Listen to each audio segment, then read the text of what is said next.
my house right now, so I apologize if things get loud. But I wanted to show you some of the material that we've been doing in class, since I seem to have been unable to record the October 29th Zoom recording that I accidentally edited backwards. So essentially on October 29th, we started a little bit of comparison between Huckleberry Finn and James by Percival Everett. And the material in this module that says Huck Finn and James is actually material that, even if you're not reading either of those novels, you can look at, because the themes and the ways that Percival Everett, for example, describes his reasons for writing a rewrite of Huckleberry Finn and his comments about Twain will inform many of our discussions of different sources throughout the rest of the semester. So first, there's a 10-minute YouTube video from Everett. It's hard to catch everything he says, but I tried to pull out most of the points in this quiz, and the quiz also has the talk embedded. And then this is just a photograph of a man who Twain knew very well. It was his butler, and his name was George Griffin. And they were close friends. Twain was not a person from the kind of background where one had butlers, so he wasn't aware of the decorum, and Griffin apparently was his confidant and his close friend. This document is from Huck Finn, the second chapter and the first chapter of James. It's the same story but from different perspectives. This, I believe, is a little bit longer version of this Word document. We also talked about the idea that Twain is trying to show America itself, and particularly to demonstrate to the United States how race relations were after Reconstruction. Prior to Reconstruction, however, there were very optimistic efforts, and I'm sorry that I can't get this to go right side up, and I really should transcribe it. But essentially, this is an archival document that is from Susan B. Anthony, Lucy Stone, Frances Ellen Watkins Harper, Frederick Douglass, Parker Pillsbury, a whole bunch of very optimistic abolitionists and women suffragists who believed that they could make a true Christian republic in 1865 and believed that equal rights for everyone was achievable at that time. Very optimistic. It wasn't, and as you know, Reconstruction failed, but African American communities continued to be extremely successful. And again, I don't know why I can't rotate this, but if you download it, you can rotate it.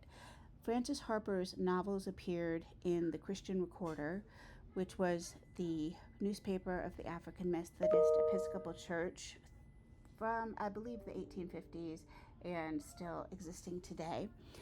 And when Reconstruction began to fail in 1874, they changed the frontispiece of their publication to this one, which has a picture of Africa in the center of the globe and has Psalm, I believe it's 38, I need to check. Ethiopia shall soon stretch forth her hands unto God. So this reflects a different kind of optimism, and that's the idea that African Americans will continue to progress and build this Christian republic without the support of the federal government. Prior to, and I can add this one as well, prior to that, the frontispiece of the Christian Recorder looked like this, and there is kind of a globe in the middle of it, but I don't know what it's depicting, and it has a picture of their founder, and the banner is God our Father, Christ our Redeemer, and man our brother, which is different, obviously, from Ethiopia shall stretch forth her hands unto God.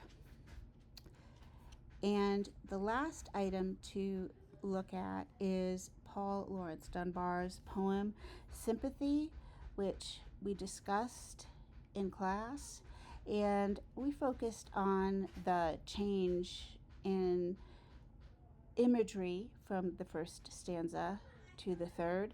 In the beginning, it's a little bit of a romantic sounding, very formal description of the landscape, essentially. And then it goes to the image of a bird beating its wing on the cage. And finally, the bird singing a prayer up to heaven that the bird flings. And the idea that a bird opening its wings, spreading its wings to try to fly, is almost like they fling them open. So there is still this hope for the support of God, I would say, even though the bars, the cage of what the federal government does, continues to oppress people. So that's just a quick overview of all of that. Now, we are going to continue to discuss how Twain represents race relations in the 1870s, but on Halloween, we actually ended up talking about ghosts, and I meant to upload the ghost story that I ended up reading to the class because that was all that anybody wanted, was ghost stories. So I will do that right now, and I'm going to upload a story by Alice Dunbar Nelson, who was Paul Laurence Dunbar's wife for a short time. It is set in New Orleans, and it depicts a supernatural event, shall we say. And it also possibly shows the United States itself in terms of its unconscious racial anxieties and fears much differently than anything else we will look at. It's a pretty interesting story, I say. So I will upload that as well, and possibly add a little bit more material about that for those of you who weren't privy to the entire discussion. Although I do believe that discussion is recorded, you would have to listen to the last half an hour to 40 minutes to hear the discussion of the Alice Dunbar Nelson story that I added somewhat spontaneously. Prior to that, everyone in the class wanted to talk about their own ghost stories. So if you'd like to participate in that socializing, I will also add a discussion where you can share your thoughts if you listen to that video and would want to jump in.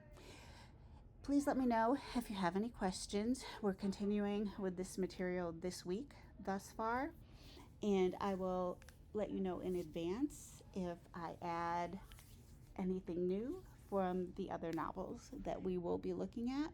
Have a great week.